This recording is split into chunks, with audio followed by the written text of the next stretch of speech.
Part 1. I received an unexpected message at exactly 9:47 p.m. on a rainy Thursday. Hey, I'm outside. Where are you? My heart skipped for no reason. I stared at the phone, bewildered. I wasn't expecting anyone. I was alone, curled on the couch in sweatpants, binging a show I'd seen a dozen times. With a shrug, I typed back wrong number and hit send. A minute later, damn, sorry about that. Then another text, unless fate meant for me to text you. I frowned. That was dramatic. A little funny, but still. I shrugged again and didn't reply. The next morning at 8:03 a.m., another message popped up. Hey, sorry if I was annoying last night. I'm Jake. I thumbed a reply. Hi, Jake. I'm Emma. Just like that, something unexpected began. The rain pattered on my window and I felt anticipation, tiny, glowing inside.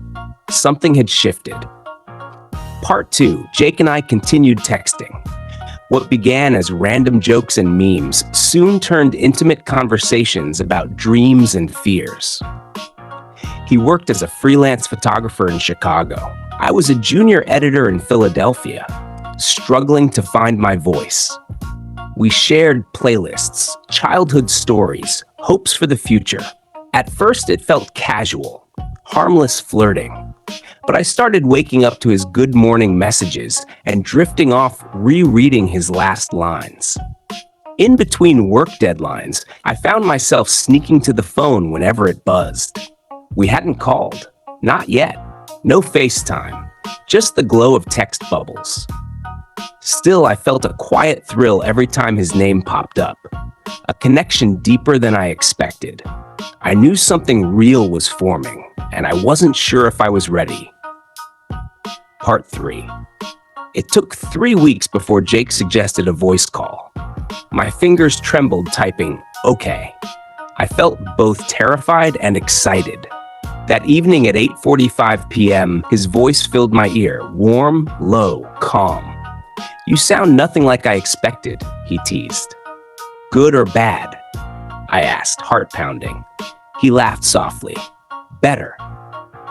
We talked for 3 hours. Music, coffee, conspiracy theories, even which literary characters we'd invite to dinner. It felt easy, natural. When we finally said goodnight, the silence felt heavy, like the world paused around me. I lay in the dark, replaying every word. I knew I was falling into someone I'd never seen. But maybe that made it even more real. Part 4. Chicago and Philadelphia stretched between us, 700 miles of highways and time zones. Still, we created our own world. Late-night calls ended with sleepy, I love texting you. We sent pictures, his city streets, my apartment views. We teased each other. He photographed a windy alleyway. I confessed I hated my reflection on no makeup selfie days. We messaged through rainstorms and snow flurries. The deeper we fell, the more I feared the distance. Then one evening he typed, I want to meet you. My chest tightened. I thought it was crazy. Possibility knocked. Part 5. Jake bought a flight 3 weeks out. Texting that was real made it final. As the date approached, my nerves spiked. I cleaned my place obsessively, tried every outfit twice, even made his favorite pasta from a recipe I Googled. I printed a small sign, not a wrong number, and taped it to my jacket pocket. When he emerged from the terminal, looked at the sign and laughed with teary eyes, I knew. We stood 3 feet apart, hesitant but certain. No words at first, just breathing. Inhaling someone who had been pixels and text and suddenly was flesh and heartbeat. I felt safe, seen, defined by something I hadn't known I needed. Part 6. We spent 5 days exploring Philadelphia. Coffee at sunrise, walks along the river, late night ice cream under street lamps. He took candid photos of me laughing. Your smile is realer than your selfies, he said. I watched him watch me with softness I'd never felt. We cooked at home, danced silly in the kitchen to old songs, shared our fears about being too attached or not enough. On night 3, he pulled me close under the soft rain and asked quietly, "Can I kiss you?" I nodded. His lips were gentle, tentative, like he didn't want to scare this thing away. It was not fireworks. It was warmth, the kind that grows. Part 7. The moment he left, I realized everything felt quieter. He was gone, but the city seemed different, duller. Our messages picked up, but I missed the way he fit beside me. Soon we planned the next visit. But work complications arrived. Suddenly, he was busy. Calls shortened, texting slowed down. One night, I waited 5 hours. My chest twisted. Was I losing him? On parting, the silence grew heavy between us. I tried to convince myself not to freak out, but by Friday night, when no text came, I convinced myself this was over. Part 8. Saturday morning brought a box, a vague address. I opened it trembling. Inside was a Polaroid, me mid-laugh, unaware. On the back, "I don't regret you." My phone pinged seconds later. "I'm sorry, I was scared. Losing you scared me more." Tears blurred my vision. I replied, "Don't run next time." Then a call, his voice low, steady, "I love you."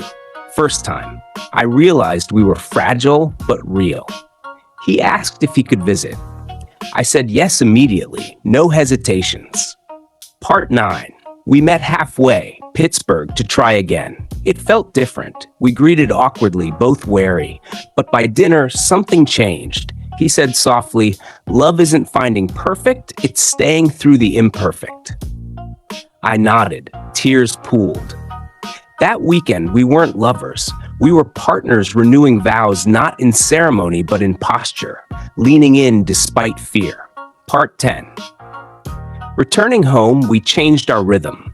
We made live plans. 1 month together in August. Summer stretch gave us time. Then mundane moments pulled focus. We learned each other's patterns. The couch arrangement. Who washed dishes? Who cooked pasta? The snore patterns. The cloak of silence before sleep. But in routine, we found comfort. Love lived not in grand gestures, but in Tuesday morning coffee, shared naps, same movie on repeat. We argued lightly over laundry. We made up over late-night fries. Through the trivial, we grew roots. Part 11. In late August, Jake confessed, "I don't want to go back." His gaze trembled. I choked. "Stay," I whispered. Next day, he called landlord, gave notice, sold belongings. "This is home now," he said, carrying boxes into my apartment. I felt a dizzying joy and fear. He'd moved cities, put himself first on us. That night, I lay awake listening to his breathing. I realized this was transition, not just love, but life change. Part 12. Life after move felt like a constant renovation. We navigated money, new routines, missing old friends, but built new joys too. Sunday pancakes, rain walks, impromptu dance sessions. He surprised me with tickets to a writing retreat. "You've given me everything. Now go give to your dream." I cried. That weekend alone, I wrote quietly in a cabin, thinking of him cooking breakfast on my porch. He was part of my voice now. Part 13. We attended the retreat together one weekend. Watching him support me as I shared my writing felt proud and warm. That night by the fire, he said, "I hope I can be someone your younger self would have waited for." I swiped tears and smiled. We had grown from wrong number laughter into something timeless. Part 14. Fall arrived. New city leaves, new routines. We bought a small house, old but cozy. Mornings filled with coffee and newspaper debates. Evenings with cooking and board games. We learned compromise. He liked spicy foods, I didn't. I reorganized his books, he rethought my throw pillows. We learned to love corrections, not frustrations. Part 15. One November evening, he got on one knee under string lights in our backyard. No musician, no crowd, just us and our cat asleep inside. He asked, "Will you marry me?" I nodded until tears dropped. "Yes," I whispered. He slid the ring on. I couldn't breathe from joy. It felt like both beginning and culmination. Part 16. The next months were a blur. Wedding plans, dress fittings, guest lists. But real love lived in in-between days. Walking the aisles of a store just to hold hands, taste test cake flavors, laughing over invitation designs. We argued gently, compromised graciously. The ring felt heavy. I practiced saying fiancé. He hummed tunes we danced to. Part 17. On our wedding day, I stood in front of a mirror, necklace in hand. The necklace had photos of that Polaroid, his camera, my writing pen, a symbol of how we began. I walked down the aisle to his silent sobs. We exchanged vows that referenced wrong number texts and distant fears, and then kissed, slow, certain, soft. We were no longer uncertain souls. We were chosen. Part 18. Marriage wasn't magic. It was choices sown daily. We tackled mortgages, health scares, unemployment scares. We lost a job. We helped each other grieve a parent. We celebrated promotions, small triumphs, everyday kindness. He still photographed. I still wrote. We supported dreams. We grew together. Part 19.